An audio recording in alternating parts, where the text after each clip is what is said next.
आप सब के अंदर विराजमान परमपिता परमेश्वर को मेरा प्रणाम।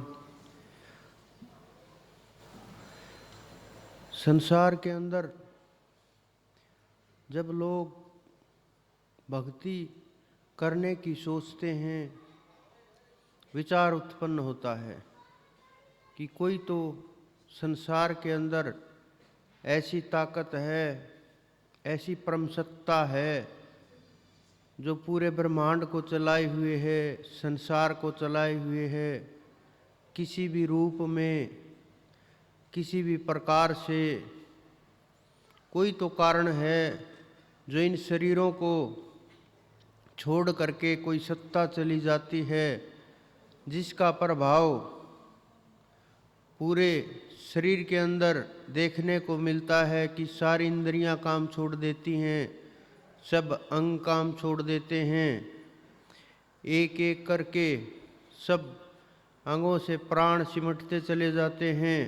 कोई ऐसा तत्व है जिसके बाद डॉक्टर भी मना कर देते हैं, संसार भी मना कर देता है, परिवार भी बोल देता है अब ये किसी काम का नहीं है, ये तो समाप्त हो गया, सब कोई मुख मोड़ लेता है। तो जब ये विचार उत्पन्न होते हैं, फिर किसी न किसी की तलाश करते हैं कि कैसे वहाँ तक पहुँचा जाए, कौन रास्ता दिखाएगा, कैसे किस प्रकार से कहाँ पहुँचना है, क्या छोड़ना है, कौन सा कर्म करना है, पुण्य क्या है, पाप क्या है, सही क्या है, गलत क्या है। अनेकों विचार मन के अंदर उत्पन्न होते हैं। कुछ लोग इन विचारों को देखकर, सुनकर, इनसे प्रेरित होकर के भक्ति के मार्ग में प्रयास करने लगते हैं। कुछ लोग ये सोच करके कि नहीं अभी कहाँ से मैं आया है, थोड़े दिनों बाद कर लेंगे, आगे कर लेंगे, ये छोड़ करके कल के ऊपर टाल देते हैं। कुछ लोग खोज में लग जाते हैं कि कोई रास्ता दिखाने वाला मिले। कुछ लोग बिना खोज के ही स्वयं ही खुद ही अपने मन माने ढंग से साधना शुरू कर देते हैं, मन माना आचरण शुरू कर देते हैं। जैसा उनको मन होता है उसी प्रकार से प्रयास शुरू कर देते हैं। कुछ लोग पुस्तकें पढ़ के उनसे जो ज्ञान मिलता है, जो सीखने को मिलता है, उससे रास्ता खोजने पर लग जाते हैं। कुछ लोग सुन करके इधर उधर की दो चार बातें अपने आप को उनके अनुसार ढालने के लिए लग जाते हैं। कुछ लोग संतों का चरित्र पढ़ करके, सुन करके, वर्णन सुन करके, देख करके, इतिहास जान करके, खोजबीन करके और सत्य की खोज में लग जाते हैं। कुछ लोग पूजा पाठ के अंदर लग जाते हैं। सबके जितने जिसके मन के अंदर जैसे विचार उत्पन्न होते हैं, उसी प्रकार से वो जीव परमात्मा के मार्ग के ऊपर किसी भी रूप में, चाहे पूजा की हो, किसी भी रूप में पाठ किए हो, किसी भी रूप में सुमरण किया हो, लेकिन लग जाते हैं। समय चाहे कितना भी लगो, वो बदलने लगते हैं, लेकिन उनके अंदर सवाल समाप्त नहीं होते।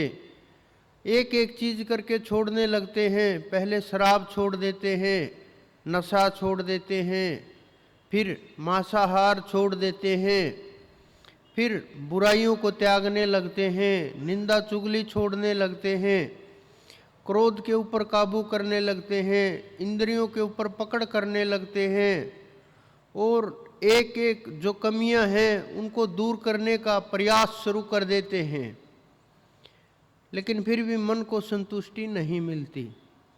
क्यों? क्योंकि ध्यान जब तक नहीं जमेगा, रास्ता नहीं मिलेगा और पूर्ण गुरु की खोज नहीं होगी, हृदय के अंदर उसका स्थान नहीं होगा, जब तक हृदय के अंदर इतना जगह नहीं होगी कि वहाँ बैठा करके भजन कर सके। बहुत समय पहले जब हमने ये काम शुरू किया था, तब शुरुआत की बात थी, बहुत जीव आ रहे थे। उन्होंने कहा कि भजन कैसे किया जाता है। हमने कहा आपका काम बैठने का है। उन्होंने कहा बैठने से ध्यान नहीं लगता, कैसे करें। हमने विधियां सिखाई, पद्धति सिखाई। उन्होंने भी बहुत कोशिश की, फिर कहा कि नहीं लगता। मैंने कहा जब समर्पण हो जाता है तो भजन करना गुरु का कार्य होता है। जब हृदय के अंदर गुरु को जगह मिल जाती है, जब हृदय के अंदर गुरु का वास होता है, तो सुमरण शुरू हो जाता है। उन्होंने प्रयास किया और वो समय आ गया कि जब जगह मिली और हृदय के अंदर भजन शुरू हो गया, सुमरण शुरू हो गया। जब तक हृदय के अंदर विराजमान रहे तब तक भजन चलता रहता है, सुमरण होता रहता है, ध्यान लगता रहता है। हिलाए से भी नहीं हिलता, प्रयास से भी नहीं हिलता। ध्यान को अगर इधर उधर दौड़ाने की कोशिश करे, नहीं दौड़ेगा। मन को भगाने की कोशिश करे, नहीं भागेगा, क्योंकि साक्षी साथ में है, नाम रटवाने वाला साथ में है। हरदम जब जागृत रहेगा जीव कि किस प्रकार से कैसे करना है, कोई देख रहा है मुझे, उसका क्या प्रभाव होगा। और एक एक सांस सावधानी के साथ कि कोई गवाह है जो मेरे श्वासों को गिन रहा है, कोई है साक्षी जो एक एक श्वास का ध्यान रख के और ऊपर तक ले जाने का प्रयास कर रहा है, तो आप और जागृत होने की कोशिश करोगे और सावधानी के साथ भजन करोगे। और मन अगर भागेगा तो आप भागने नहीं दोगे। मन उस जंगली जानवर की तरह से है जो जंगल में भागता रहता है, फड़फड़ाता रहता है। और आप उस शिकारी की तरह से जब हो जाओगे कि कितना भी भागे, शिकार किए बगैर नहीं मानेंगे, तो जब आप उसकी तरह से हो जाओगे, ये मन कितना भी भाग ले, कितना भी प्रयास कर ले, कितनी भी दौड़ लगा ले, कितने भी छुपने की कोशिश कर ले, कितनी ही बुराइयां कर ले, कितना इस संसार के अंदर घूम ले, कितना भ्रमित कर ले जीवों को, कितना जीवों को भटका दे, कितना माया के अंदर लिप्त कर दे, लेकिन शिकारी की नजरों से बच नहीं सकता। जब भी उसके निशाने के ऊपर आएगा, तीर छोड़ देगा और मन समाप्त।